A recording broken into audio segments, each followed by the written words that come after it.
What's up, YouTube? I'm back making a new video. This time I'm wearing my mask, or at least one of them. I wanted to make this video because I feel that it's pertinent to address the growing confusion and misinformation surrounding mask wearing, the coronavirus, a lot of the political stuff that's being put out there, bad information, fake news websites, and of course, last but not least, all of the conspiracy theories, which range from bad to the absurd. I don't normally write notes down. I usually just kind of mentally prepare myself for a video, but I feel like there's so much to talk about, and I'm not even necessarily saying or suggesting that that means it's going to become a really prolonged video here, but I feel that there's so much you could talk about that I felt I had to at least kind of write some notes, just so I try not to miss important points. And there's so many that I feel I need to make during this time of mass confusion. I fortunately had a one-up in comparison to average people, just because I shortly before the pandemic began, I actually finished a book that was put out years ago, documenting the 1918 Spanish flu pandemic. And it was interesting while reading that, when they were kind of charting the history of that pandemic as well as other previous pandemics. They were talking about there was this whole like political push to stop mask wearing, and there were conspiracy theories put out even then. And people didn't believe the authorities. They became highly skeptical of them. And I guess that's part of our human nature, to become skeptical of authorities. And I want to get into that in a moment, because on the one hand, I do agree, generally speaking, that we should be skeptical of things that we hear. But we also have to consider the source of what it is, of who's telling us what. Are they a bunch of scientists and medical professionals and doctors and frontline workers and EMTs, right? Or are they Breitbart and Fox News and other political websites? Who are you going to listen to? Be honest. Anything political is naturally going to be biased. It's going to censor certain kinds of information. And the left wing does this, the right wing does it. I've noticed lately, it seems like the problems I've been having calling people out with stuff, and especially in relationship to this coronavirus pandemic, it's been the right wing. It's been people in the conservative movement. And here's the thing. Check it. I'm not saying every conservative or every person who's a fan of Donald Trump thinks that the virus is like not serious. But by and large, when you get people who they don't want to wear masks, they don't believe in the social distancing, they don't think the coronavirus is serious, or they might even say it's a hoax. Yes, that's one of the things people say, if you can believe that. Actually, I want to kind of address this video to those people. By and large, it's Trump supporting people, or right-wingers, or just people who generally just kind of believe every conspiracy under the sun. And again, I want to get back to that whole point about being skeptical. Look, I didn't know, I don't like to detract too much from the topic, and I wanted to kind of just focus on what I'm seeing and make a solid argument, make a solid case for something. And I didn't know if I should do this or not, but I wanted to confess something. At times, I can be a bit of a conspiracy theorist.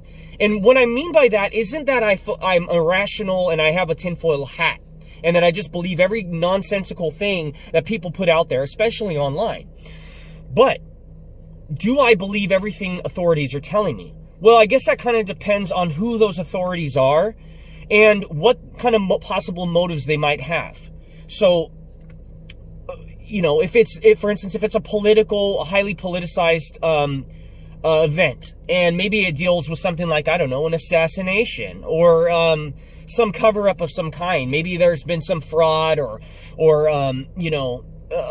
stealing of funds, public funds, or maybe some knowledge of public health issue, like what happened in Flint, Michigan, where there was sort of like foreknowledge, and they didn't get the knowledge out there. They didn't do they weren't transparent with how they delivered information. I'm not saying that, there aren't times where you should be more or less like a skeptical kind of conspiratorial person towards politicians and people who have motives to hide information.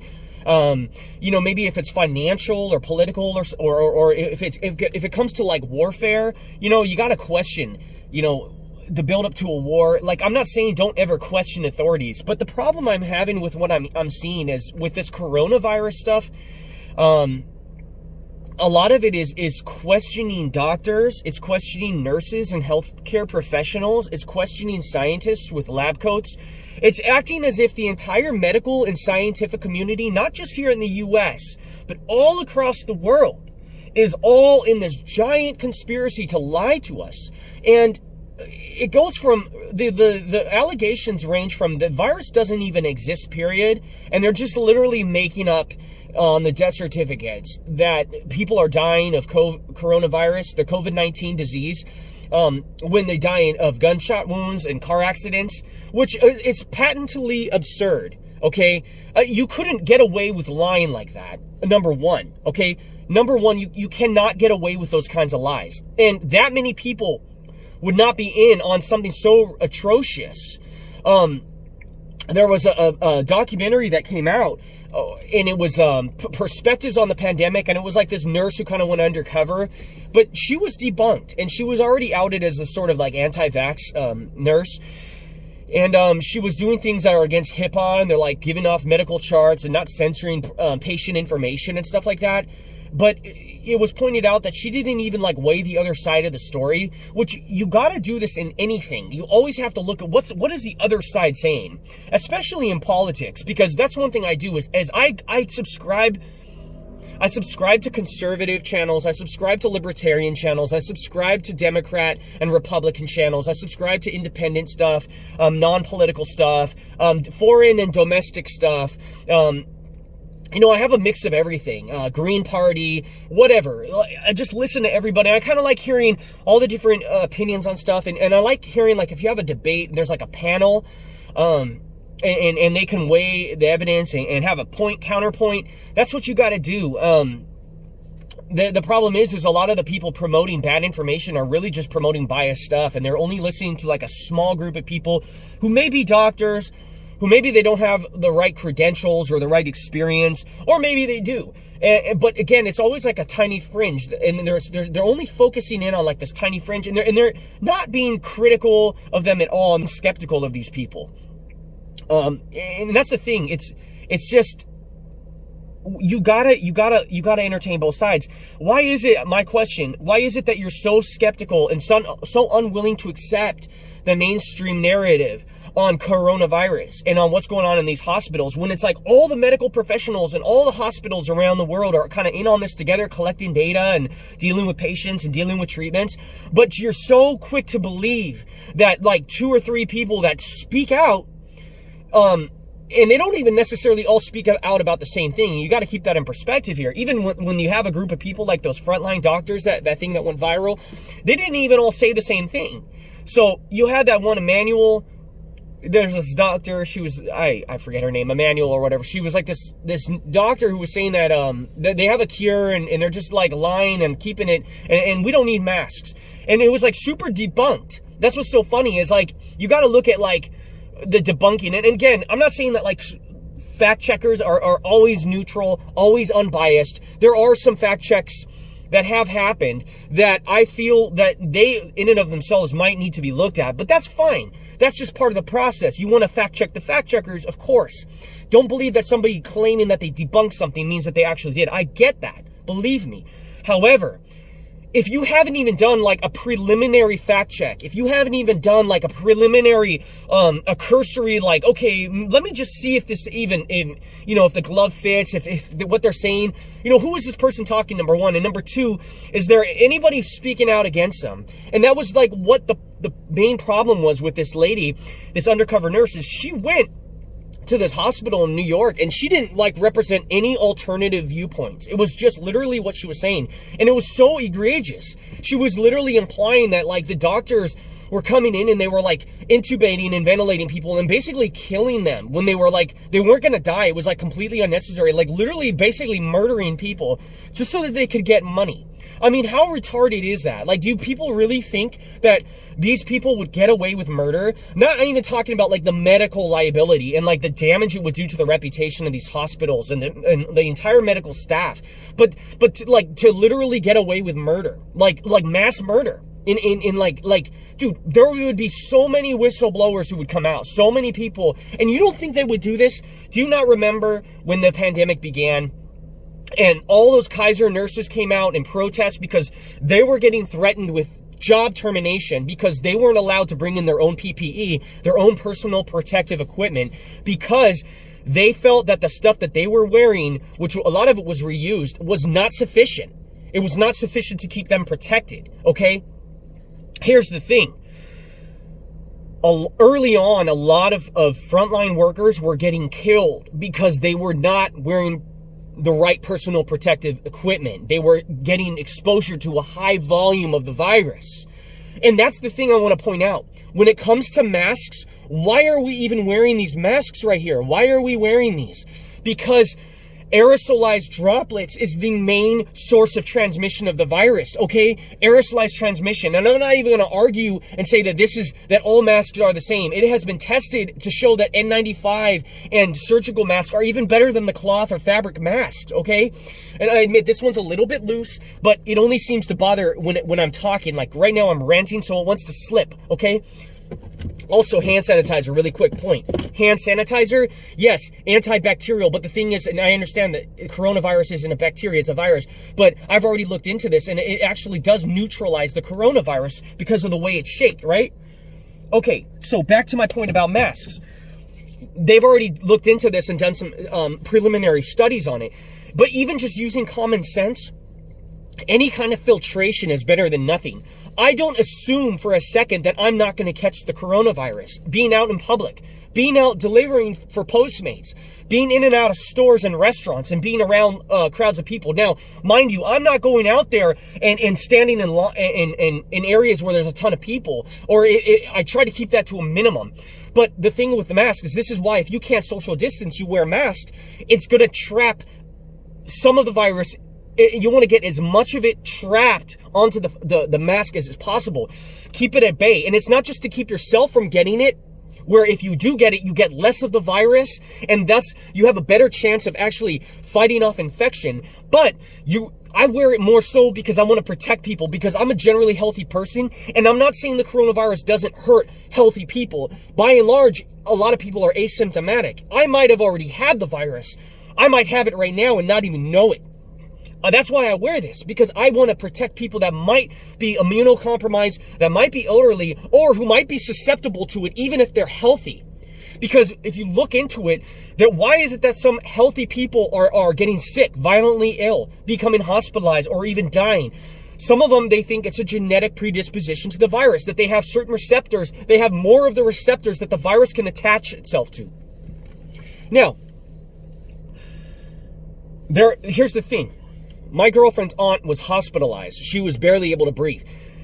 The hospitalization is saving more people. These doctors are saving more people who would have otherwise perished because they get the medical treatment when they most need it. But that's the thing. Even if you don't die, serious question, who wants to fall sick? Especially if you get really, really, really sick. Who wants to be hospitalized for 2-3 weeks, for a month or longer? Who wants to deal with that? Even if you survive it, we got to keep things in perspective here. We keep talking about the death rate.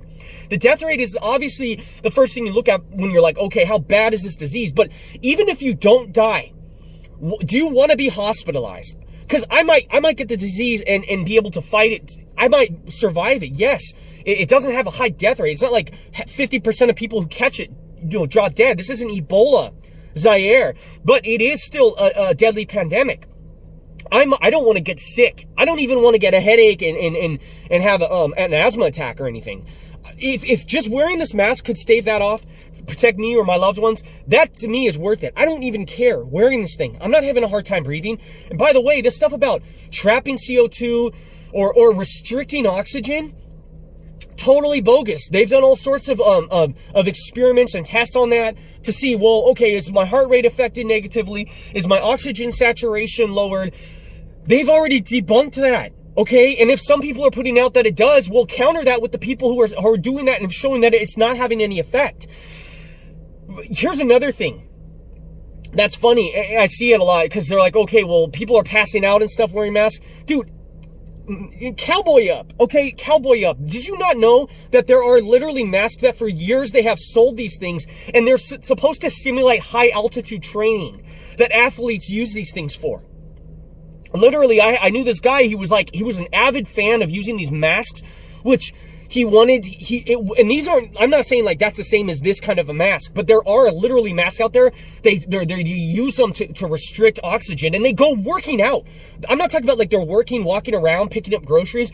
These guys literally work in oxygen deprivation masks that simulate high altitude, and they're able to like run fiercely. So that's the other point I want to make. Let's go over like, okay, how as a person do you find credible information about the coronavirus? What did I do? I'm not a medical professional. What did I do? Well, the first thing is obviously you get mainstream sources. You know, the newspapers, the news channels. That's just one idea, okay? You kind of get that. We all get our sources of information from the mainstream news. And then we start to ask questions, you know, is it credible or whatnot? You know, what is this side saying? What is that side saying? But initially, no matter how skeptical you are of like ABC News or Fox or CNN or RT or any of those sources, you at least, at the bare minimum, you use them just to get the initial news story. Something happened, a dam burst maybe. There was a car crash. And I know most news is dramatic and they like to focus on stuff that's really sensational. But you get that and you go, okay, now let's question it. Is it vetted? Is it, scientifically sound? Are the experts backing it up? And by experts, I mean like the consensus. And I'm not saying every time there's a consensus, they're 100% right, but generally speaking, that tells you something. If there's a consensus of experts, do they agree with it? And then you start looking elsewhere. Okay, well, one thing I like to do is I like to get firsthand sources. I like to get like raw footage or an interview or like a Facebook video where somebody is essentially like recounting their experiences and they're giving you their testimony. Another thing I do is I like live leak, because oftentimes live leak will host videos. It's just like raw footage. And there was this one guy on there and he was sharing videos. You could tell he was crying. And he was saying, this stuff is real. It's real. And he's watching them like load up the refrigerator trucks with bodies. I wrote other notes. Okay, scientific papers. Think about this. Scientific papers, and a lot of them are going through peer review. If this stuff was like so if it was like so fake and it was like COVID didn't exist, or like if it was like just as bad as a flu, like who seriously is saying that? Like you can't go onto any like Facebook groups or listen to any like panels or any group of like first responders and healthcare professionals. You don't see the conspiracies in those groups. Like if there's like a group of like 120,000 people who are dealing with this stuff firsthand, they're not promoting any conspiracies. And just like I said with the Kaiser nurses, you would hear it all over the place. They would say, no, this is totally bogus. And they wouldn't be able to get away with it. But again, why are you promoting a conspiracy that is promoting the idea that all of the scientific establishment and all of the medical establishment, including all of the frontline workers and EMTs and the morgue workers, everybody's in on this giant conspiracy? That doesn't even stand up. It's implausible. And then they're doing scientific papers on it. And what about all the stuff about like people looking at it under the scanning electron microscopes and scanning tunneling microscopes? They have literally pictures of the virus. Like it's real. And it's just like the original version of SARS, although they call it SARS-CoV-2. It's a different virus, but it's from the similar family. Okay. So frontline worker stories is one of those things. Scanning tunneling microscopic images and lab work. Okay, scientific papers, especially ones that undergo peer review. And then of course mainstream news sources. But you gotta think too. Okay, if you have doubts about this and you people are saying that this is just as bad as the flu, what about those doctors? Not the ones who come out and promote conspiracies. The few that do. What about the doctors that are backing the mainstream narrative and they're coming out and speaking out and saying, okay, they're challenging. They're not only fighting coronavirus, but they're fighting stupidity. There was that one doctor in Houston, and he was saying that, like, he's never written so many death certificates at any time in his career. He's done prior crises like tsunamis and stuff, and yes, there's like a spike in deaths, but then that all goes away.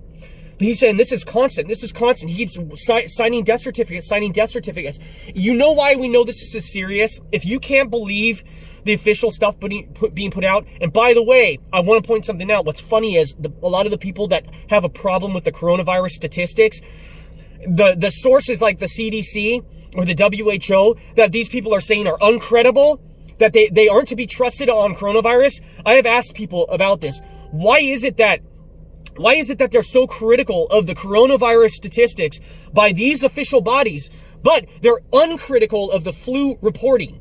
The same CDC that says that this many, like 12 or 13,000 people might have died in a given year with the flu, that they're not critical of that. They don't ask, well, is that even over-reported?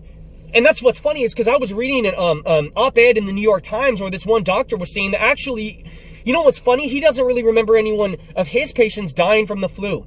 So he says, where is this like 15,000 or 13,000 number coming from? And he was going into his reasoning and stuff. And he's saying, you know what? It might actually, a lot of this is assumed. People may be dying at home or dying of symptoms that maybe it's not even known as a flu death. But the point is that he was challenging even the official numbers of the flu deaths and saying that it's actually far less. So what they're saying is like, well, coronavirus deaths are like way up here and flu deaths are down here. The flu deaths might actually be lower by quite a bit, and the coronavirus deaths might actually be underreported, so they might be actually worse because there's a lot of people dying in their homes mysteriously, and they're not getting counted in. They're not even being reported. That's the thing. We're in a crisis right now. So much is going on. They're going to only know the majority of information that they need to know after the fact, years from now. But there are cases where people are just dying mysteriously. They're dropping dead. And they're getting all sorts of like weird things like strokes and renal failure. And that's the thing. This is why I tell people not to politicize the virus. Some people I know have called it the CCP virus, blaming and indicating Chinese origin of this virus. And look, I'm not going to say China isn't absolved of any kind of claims, but I don't even like to say CCP virus, even though I laugh sometimes when people say it, because I don't like how political this has become. This is not a political issue. This is a public health crisis. Do you understand? So when I say coronavirus, oftentimes I call it the mystery virus because doctors and scientists and everybody, they're dealing with it, but they're only learning as they go along, not only treatments, but symptoms and how it affects the body, how it affects the blood vessels, and all these other systems. So that's what I wanted to point out. I personally like to call it the mystery virus. It's apolitical and it's more factually based because it's dealing with the reality that we don't know just how bad this virus is long term. What kind of effects it would have with things like brain damage and dementia, right? Okay, next thing. Can the virus get worse? Can it mutate? Can it become more lethal or more transmissible? Yes, it can. And it looks like, from what I'm reading initially in Vietnam, that they're discovering that there's a newer, with this new outbreak that's going on, that it's actually a newer version of the coronavirus. I mean, this is a virus. These things mutate, they change. This is what evolution is all about, my friends. This is one of the most fundamental concepts in all of biology. And it applies directly to viruses and bacteria. So that's something else to think about. Let's go over some other notes. Okay. Back to masks. Is masks a sign of being a sheep? Okay. Am I a sheep because I wear a mask? Am I really? Okay, I'm going to tell you why I'm not. Why am I not a sheep? Check this out. A sheep is a person who follows orders and doesn't question anything. By definition, that's what a sheep is. I question literally every single thing I hear. But I keep it proportional because if it's a credible source, I'm less likely to question it. Obviously, if it's something I'm just hearing online and it doesn't sound right or it sounds too good to be true, obviously you should be a little bit more skeptical. But even if I'm slightly skeptical, I'm still skeptical usually of what I hear. But people are saying that this is a sign of being a compliant sheep. Okay, well, no, the way I see it is I'm being more of a sheepdog, because technically speaking, by wearing this, I'm protecting people. And even if I can save one life, that makes a difference to me. Even if I can prevent somebody from getting violently ill, that makes a difference to me. And you know what? During a bad flu season, I might end up wearing this even without coronavirus, because they're starting to see like the way things are changing, the way we're having less money, transactions and things are going more electronic. We might end up having, as a friend of mine was saying, less cases of flu and cold and things like that, because people will generally pick up these habits of just being more cleanly, using more hand sanitizer, washing their hands, wearing masks more often, using less money as we become more digital and electronic. We might actually start to see less cases of flu. But again, this is speculation. I'm not even saying that this is true. But I wanted to get to this point about being a sheep. The government is telling us what to do, and this is this is the government wanting compliance. Well, isn't that funny? Because they say, well, another thing about the government is they told us not to wear masks, but then they told us. But guess what? Did you know that this was a grassroots campaign of people who were looking at the data and saying, you know what, in other countries, why is it that they're able to flatten the curve? One of their things is that they're using universal mask wearing, and we weren't doing that here in the US. So it was actually a grassroots campaign of organizers and people who were looking at the data, and they were telling the government, hey, government, did you know we could fix the problem of flattening the curve by using universal mask wearing? So I was one of those people, started wearing masks all the time when I was out before it became mandated. And this is what's so funny, is people that say, well, it's for government control. Tell me why, if that's true. Be honest. Tell me why, if that's true. There is facial recognition cameras, and Big Brother and Homeland Security and the police are having a hell of a time tracking people because of the mask. It's covering up their identity. So now we're all sort of anonymous, and there's less government surveillance. So if this is about government control, but it's getting in the way of government surveillance by the very agencies that we should be skeptical of them surveilling us, how does that make sense? So that's the first thing I wanted to say. And the second thing was the thing about masks. Before the government said we should do that, the people on the grassroots level were getting the message out that we need to do this. Okay. And again, viral load. That was the thing I was talking about earlier. Wearing this, if you get less virus, it gives your body a better chance to infect it. Think about it. And I maybe you could say, oh, there's a flaw in your comparison, but on a very simple level, if you were trying to guard a castle and you were getting ambushed by like an army of like 50,000 soldiers, would you have an easier time or a harder time fighting them off than if it was 5,000 soldiers trying to hit your castle and you had like maybe 10,000 guys, but you had to fight 5,000 or an army of 50,000? Well, obviously less people, less soldiers. And I get there's like skills and training and stuff like that and equipment and that kind of thing. But generally speaking, if they all have swords and shields and bows and arrows, are you going to have a harder time defending your castle if you're fighting 50,000 or 5,000? Obviously, you're going to have a harder time with the 50,000. In a simple, overly simplified way, but I think it applies here. With a smaller viral load, and the science does seem to support this. Correct me if I'm wrong, but this is what I'm talking to people about, doctors, and I'm reading about, and it not only makes sense on an intuitive level, but it's actually starting to become supported. Is this idea that when we get less virus, we have a better chance of fighting it. And that applies not only to things like flu or like hepatitis, but also with the coronavirus. They're saying that people were instituting universal mask wearing, that there's more asymptomatic cases and that people get less severe infection. And that will drop the death rate, okay? So those are some things I wanted to talk about. We talked about O2 saturation. This is overly political, okay?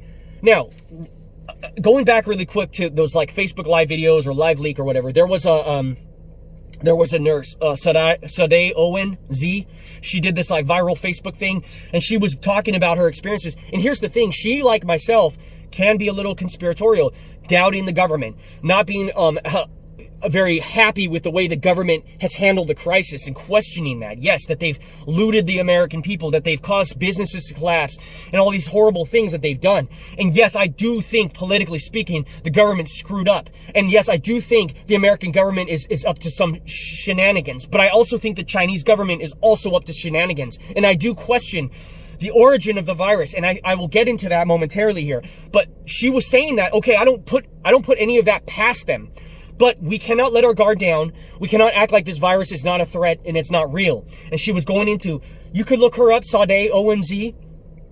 She's apparently an artist, by the way, but she's a nurse, and she was talking about her frontline experiences with this, like drawing blood from these patients, and it was like black blood, and she could barely draw them out, and seeing so many people, like rooms full of people passing away, saying, do not let your guard down. Do not let your guard down. So if you guys are going to listen to like conspiracy people who are like undercover, why don't you listen to the people who aren't conspiracy people, or who aren't doubting the seriousness of this virus, who go undercover and who go live? Because there's a ton of that out there. That's what I don't understand. So, again, conspiracy stuff, but then there's also the political stuff about reopening schools. Well, who are you going to listen to? I mean, yeah, generally, some people might make a good point. I just had a discussion with a friend earlier about this, and he was saying, you know, generally the kids fare well with the virus, that they don't get violently ill a lot. They're not dropping dead by and large. Most kids are like asymptomatic or get like a minor thing. Apparently that's what's going on, right? So we should reopen the schools because, hey, it doesn't affect the kids. Look, I'm not going to take an issue on the side, at least not yet. I would like be more than happy to have my son be able to go back to school and resume a normal life. Okay, because I've got a school-age kid. I'm a parent. I get the urge, the drive to want to put kids back in school and reopen. But you got to listen to the counter arguments. And that's what I'm not hearing a lot of these people promoting this idea that we should reopen the schools, is they're not listening to the other side of the story. Again, political stuff or conspiracy stuff, that's what they do. They don't want to listen to the other side. You got to weigh it and counter it, have a point counterpoint. What about the faculty? What about the school nurse? What about the people in the cafeteria that work there? What about the school janitor? What about the teacher, the principal? What about the adults? Okay, and that's what's being said. They have to, the school isn't going to function without the adults, but the adults are the ones more susceptible to this virus. And these kids are like little incubators. They spread the virus. The initial studies have shown that they have more of the viral particles in their upper respiratory tract. Okay, so they're perfect candidates for spread. They're perfect vectors, if you will, to spread this virus by and large. Okay, so I'm not taking an issue on the side, but I think people need to at least weigh the other side of the story. And that's not something that they're doing. So briefly, I just want to talk just briefly about when is it acceptable to be a conspiracy theorist, or when is it acceptable to be doubtful of a story that you're being told? Okay, because I admitted earlier in the video, and I was afraid to do this, but I'm just going to do it openly, that I get skeptical of stories I hear. Highly political stories, stuff that they use to start wars, okay? Stuff that has to do with like people making financial gain or some sketchy suicide or something like that. If it has to do with a small group of people, and it's politically driven, or it has to do with a war, or it has to do with money, again, I'm not saying don't look into it, that you don't want to like entertain the possibility of conspiracy theories, because just like there are mindless people who they believe every stupid ass conspiracy theory under the sun, or any stupid ass political post or fake news site, there are also those people, they kind of go with the mainstream sources and they don't think there's ever conspiracies. They don't think there's ever like reason to doubt a story. And they kind of just go with whatever the mainstream says. So I also understand on the other side, there are those people. And maybe that's a subject for a whole nother video, because this video is being drawn out. It's already over 32 minutes at this point. And I gotta say, that's another subject for another video. But I just want to briefly discuss, when I'm looking at something that is deemed a conspiracy, and I want to determine whether or not it's true, I do the fact checks. I listen to what people are saying. I listen to the people who are doubting it and trying to debunk it. And then I try to determine, is that reasonable? Is that credible? Are these people debunking it? Do they have motivations of their own? Are they jeopardized, if you will? And I just kind of weigh the evidence. I listen to both sides. One conspiracy I've been following for years is the 9/11 stuff. And I've been listening to it and listening to these panels they put together where they debate the evidence amongst themselves, and they admit that they change their views on certain things based on the evidence, based on the science. But again, for me, it was never about the science. It's when it's political. It's when you can hear people admitting to stuff, incriminating stuff, and then there's like a cover up and there's a destruction of evidence and that kind of thing. When the government's like knowingly lying, and most experts are either quiet about it or they're on the side of the people who are skeptical of the story, then it's like, okay, maybe that's more credible. Because, you know, would the government cover something up? Well, they did cover up the Manhattan Project. Let's not forget that. And that was a huge load of people involved in that program. Okay, they covered up the B-2 stealth bomber. Obviously, there's cover-ups. I'm not going to say that there are never cover-ups, but there's a difference between believing that the military-industrial complex, that the government, that the army, that when it comes to things like warfare, that there wouldn't actually be some kind of a cover-up, versus saying that the open source, open journals, scientific and medical community, people who have no reason to hide, no reason to want to just like cover this whole thing up. That's just completely preposterous. The entire world of medical and scientific personnel are not in on some cover-up. That is retarded. Like, you got to come up with a better theory than that, my friends. So please, again, how do I look at something that I'm like, okay, I'm doubtful of? I look at evidence. And there's really three buckets, three categories I throw the evidence into. This evidence you're showing me, it doesn't fit. So I throw that out. I have a trash bin. I'm like, okay, this doesn't check out. Then I have stuff that I'm like, I'm not actually sure about it, so I throw it in a second bucket. I'm like, maybe this is true, maybe it supports your theory, but I don't have enough corroborating evidence. I don't have enough circumstantial evidence. I don't have enough like stuff to support it, or I don't really know enough about it. I'm not enough of an expert, and this is kind of flimsy, or maybe it's true, but we don't know. So I throw that in the second bucket. And then there's that stuff. It's undeniable. It's like there's just simply no denying. It's caught on tape. Nobody doubts it. Experts, like if you show it to an expert, they'll say, okay, no, that's true. Then you throw it in that bucket, and that's what I do. It was like with the Vegas shooting. There was a detective that came out early on, and he was saying like, it's okay to be skeptical and have a conspiracy, but you gotta, and that's fine, but you gotta be willing to change your theory. You have to be willing to look at the evidence and say, does the evidence support what I'm saying or not? And unfortunately, I do like talking to those people that they're on the fence, or maybe they believe something, but they're willing and able to change over time. But there are some people that you just cannot talk to them. They're just impervious to anything new. They're stuck in a belief system, and it's like a cult. And honestly, they need better help than just somebody fact checking them. They need like some psychologists to deal with cult members. Because I'm telling you, there are people out there that are not willing to accept anything contrary to their information. But there is a number of people out there who they've been misinformed, they're confused, and maybe they believe something, but I feel that you can change them. And those are the ones we want to talk to. Okay? Those are the ones we want to talk to. So how do I feel? Do I feel lightheaded and queasy? Do I feel like I'm about to pass out from wearing this mask? I just did a 36-minute video, and you know what? I'm fine. I'm doing fine. I'm doing okay. Okay? And I have my hand sanitizer here. Yes, I know. I touched outside the mask, but I'm a hand sanitizer. But look, the point is this. Wear your freaking mask. It's not going to kill anybody. It might save a life, bro. It might save you from getting sick or somebody else from getting sick. Remember, it's not just about the death rate. It's about who wants to go to the hospital, who wants to like lose 2 or 3 weeks of work and have to quarantine from your family. And yes, this stuff is real. Okay, it is real. I was just talking to my grandma the other day. She's obviously older. She knows people who are older. She knows people who have gotten sick and died from this virus. She was telling me about somebody she knew, a friend of hers, that her friend's roommate passed away from coronavirus, and now her friend stopped picking up the phone. Yeah, it's real, guys. It's real. It is. And so we're starting to see it more in our personal lives, okay? But you know what? Like that doctor in Houston said, he's fighting a dual battle of coronavirus and stupidity. And you know what? Look at what happened to Herman Cain, you guys. He was one of those people, and there's been a ton of them that have been noted to the news, to the press, and put out on social media about people laughing at the mask wearers, calling them sheep, and then they get sick with coronavirus and die. Herman Cain is a high-profile case of that happening. He went to Trump's rally, was sick of the repression of people having to wear masks, and he got sick with coronavirus and died shortly thereafter. And another thing really quick I want to say, like I said, I could go on all day talking about the subject and trying to address all the facts. But another thing I want to say real quick is you guys got to stop looking at the data and trying to cherry pick and get it to support your agenda. I've seen a lot of people showing graphs about when cases spiked and then went up. There wasn't a corresponding rise in deaths, but they were looking at it too early.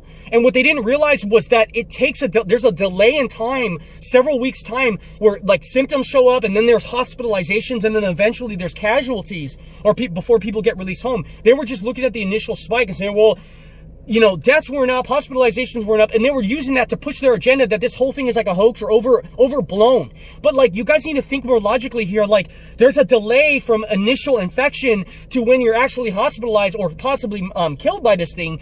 There was this one guy, and I'm gonna leave this is the last story. This one guy, I told him, and you know, I've had all sorts of conspiracy theory people defriending me lately, and they won't talk to me, because I asked him simple, logical questions. This guy kept posting this graph to show just how safe we are from this coronavirus. And he kept talking about car crashes and heart attacks and cancer and all the deaths and that kind of thing. But he said, oh, that there was only a tiny number of people who had died of coronavirus. And here's the thing. He was sharing this during the height of the crisis when there was like well over 100,000 people who had already perished. And it's gone up since then. But it was like showing like, I don't know, like 300 people supposedly. But he was showing this graph from like the very inception of the crisis when it was just getting started. I'm like, do you realize how much has changed since then? And that's the thing. I tried talking sense in this guy. They're completely illogical. They're like cult members. They're like cult members, okay? That's what I want to say. That's it. Again, I can make this video go on for hours ranting. Okay, I could so much more to say, but I'm going to drop it here. I'm addressing this video to my fellow truth seekers, if you'll call yourselves that. But you guys need to get an education, a lot of you. Some of you have been really I respect you guys. I respect what you haven't jumped on the bandwagon here, but a lot of you truther type people who doubt the government, doubt authorities, you have jumped on the wrong bandwagon. You have gone too far. You actually think everybody that's dealing with this crisis, firsthand knowledge and firsthand experience is lying to you. You guys need to get off your fucking computer seats and you need to go out in the real world and see it firsthand. And you know what? I get it. There is, all the information doesn't always trickle down. It's not always easy to get that information.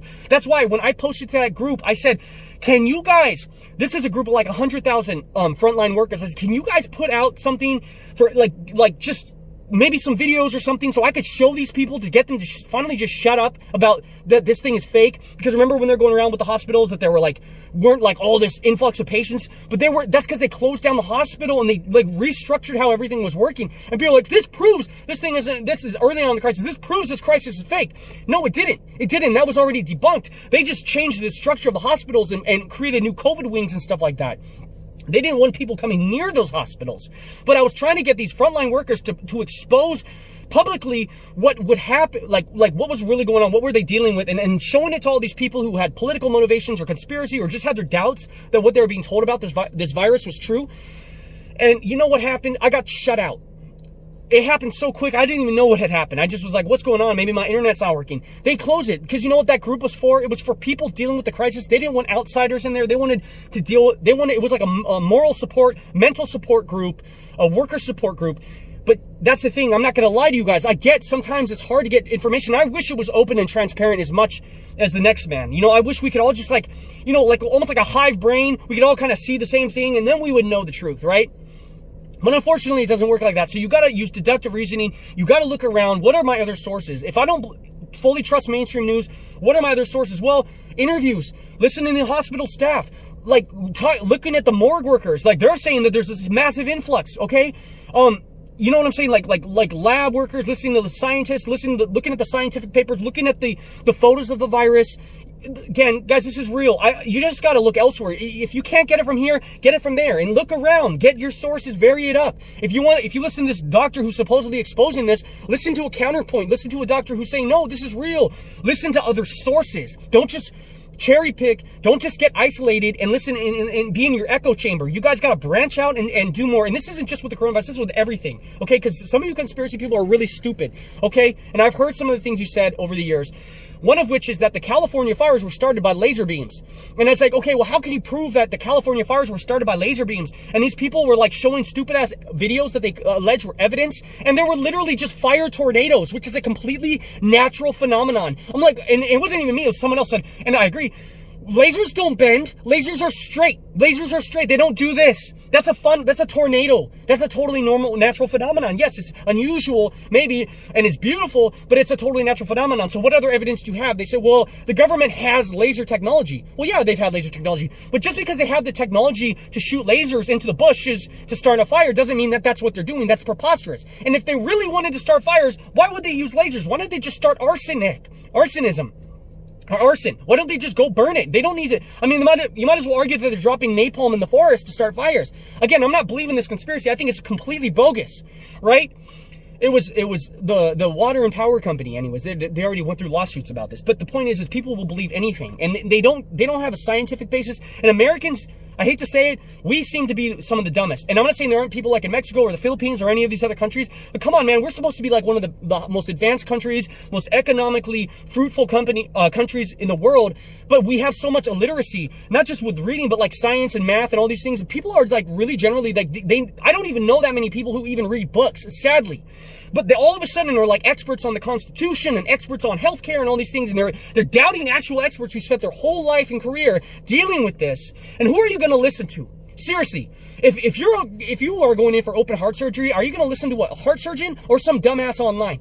But that's the thing. That's literally what people are doing. They're listening to dumbasses and politically motivated stuff, pro this candidate or pro that candidate or whatever. Stop it with the fake news. Stop it with the political stuff. Stop it with the conspiracy stuff. And that's coming from a fellow conspiracy theorist. And I get it. That name, conspiracy theory, is tarnished. But what I mean by that when I say that is sometimes I theorize that we're being lied to. Sometimes I theorize that there is corruption going on and illegal activities. Okay, that's all I'm saying. I'm not, but then again, I look at the evidence, I weigh it, I counterweigh it, I listen over the years, and I listen to different sides.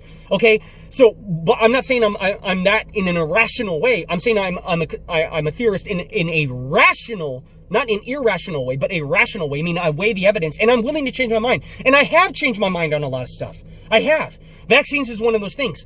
Right now where I sit, and again, this could change, is I'm generally pro-vaccine, but I do question new vaccines and experimental trial drugs and things like that. Yes, because there might be safety stuff. They haven't gone through enough testing and stuff like that. But when something has been around as long as it has, if it's been 30, 40, 50 years, and it generally shows a pattern of safety and effectiveness, then I accept it.